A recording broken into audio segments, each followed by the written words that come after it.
Hello and welcome to SPM focus UPSC. आज के 19 जनवरी 2026 के एपिसोड में हम कुछ इंपॉर्टेंट टॉपिक्स कवर करेंगे जो आपके यूपीएससी प्रिपरेशन के लिए काफ़ी रेलेवेंट है। चलिए शुरुआत करते हैं पहला सेक्शन से।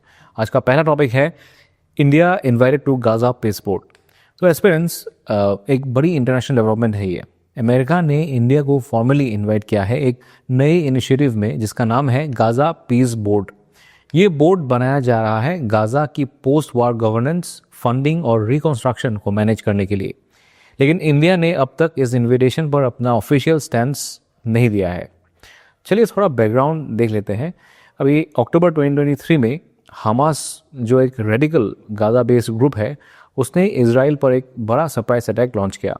इसमें लगभग 1200 इजरायलीज की जान गई और अराउंड 240 से ज़्यादा लोग हॉस्टेज बना लिया गया। ये इजराइल की हिस्ट्री का सबसे डेडली अटैक माना जा रहा है। इसके रिस्पांस में इजराइल ने फुल स्केल मिलिट्री एक्शन लिया। पहला एयर स्ट्राइक्स, फिर ग्राउंड इन्वेजन। टारगेट था हमास के मिलिट्री और गवर्नेंस इंफ्रास्ट्रक्चर को डिसमेंटल करना, पर इसका ह्यूमन कॉस्ट भी काफ़ी ज़्यादा रहा। गाजा में मैसिव सिविलियन कैजुअलिटीज़ हुई, इंफ्रास्ट्रक्चर डिस्ट्रॉय हो गया और मेजॉरिटी पॉपुलेशन डिस्प्लेस हो गई। यूएन के मुताबिक गाजा की 100% पॉपुलेशन अब फेमाइन के रिस्क में है। United Nations office for coordination of humanitarian affairs ने कहा है कि Gaza is now the hungriest place on earth. इस क्राइसिस को देखते हुए यूनाइटेड स्टेट्स ने एक गाजा पीस प्लान प्रपोज किया है जिसका कोर पार्ट है गाजा पीस बोर्ड। ये बोर्ड ओवरसी करेगा governance, transition, reconstruction, funding on international coordination. इस पीस प्लान में एक ट्रांजिशनल अथॉरिटी बनाने का आइडिया है जो गाजा को टेम्पोररीली एडमिनिस्टर करेगी। इसके अंडर एक पैलेस्टीनियन टेक्नोक्रेटिक कमेटी का गठन होगा जिसमें पैलेस्टीनियन और इंटरनेशनल एक्सपर्ट्स होंगे। इस कमेटी को पीस बोर्ड मॉनिटर करेगा। इंपॉर्टेंट बात यह है कि हमास को गवर्नेंस रोल से स्टेप बैक करना तो कहा गया है।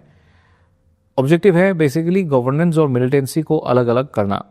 अब इस ब्रॉडर पीस प्लान का एक और डायमेंशन है। 29 सितंबर 2025 को यूएस ने एक 20 पॉइंट पीस प्रपोजल लॉन्च किया था।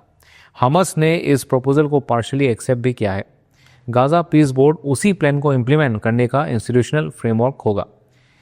अब बात करते हैं इंडिया के लिए इस इन्विटेशन का मतलब। ये एक डिप्लोमेटिक रिकॉग्निशन है। इंडिया को as a responsible rising power देखा जा रहा है। बेसिकली ऐसे कॉन्फ्लिक्ट्स के रिजोल्यूशन में इंडिया का रोल भी अब ग्लोबल लेवल पे कंसिडर हो रहा है।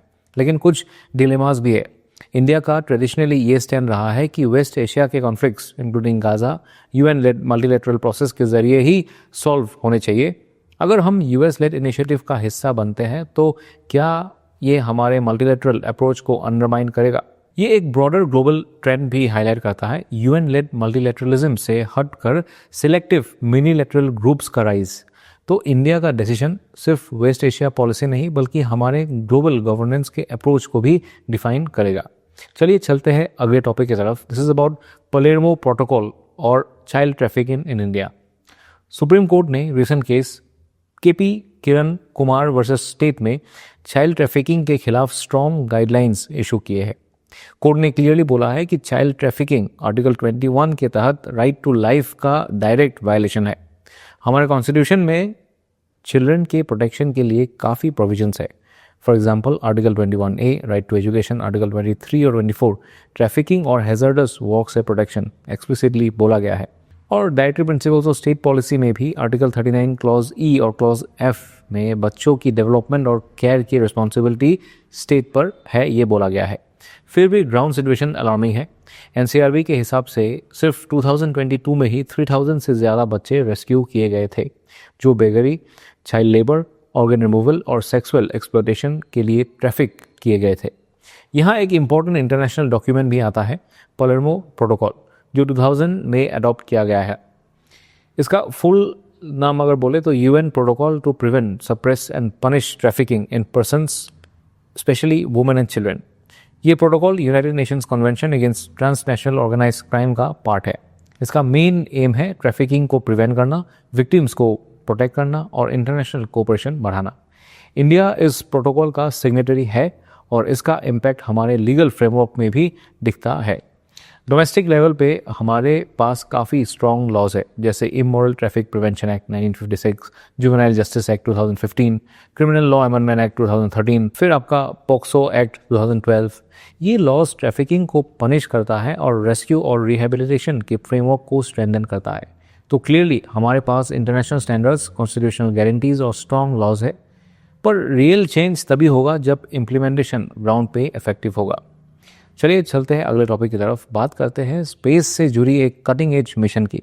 चाइना का चंगी 6 मिशन 2024 में ये लॉन्च हुआ था और ये मिशन सक्सेसफुली मून के फार साइड से सैंपल लेकर अर्थ वापस आया है। मून का फार साइड, जिसे हम डार्क साइड कहते हैं, अर्थ से कभी विजिबल नहीं होता क्योंकि मून टाइडली लॉक्ड है।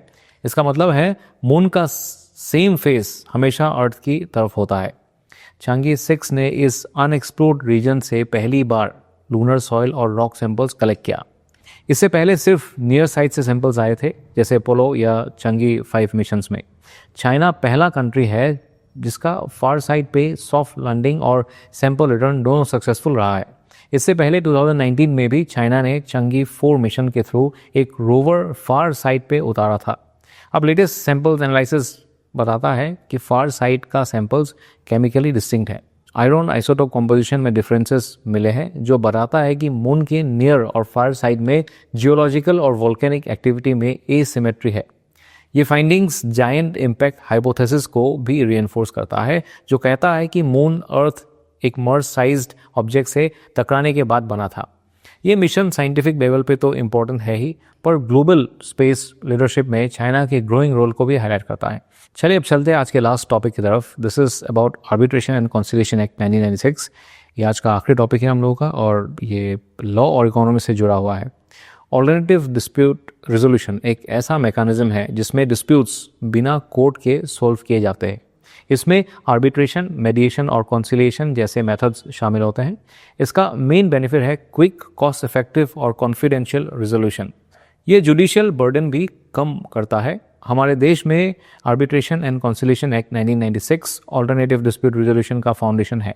ये law UN citral model law से भी बेस्ड है, जिससे इंडिया का फ्रेमवर्क ग्लोबल स्टैंडर्ड से अलाइंड होता है।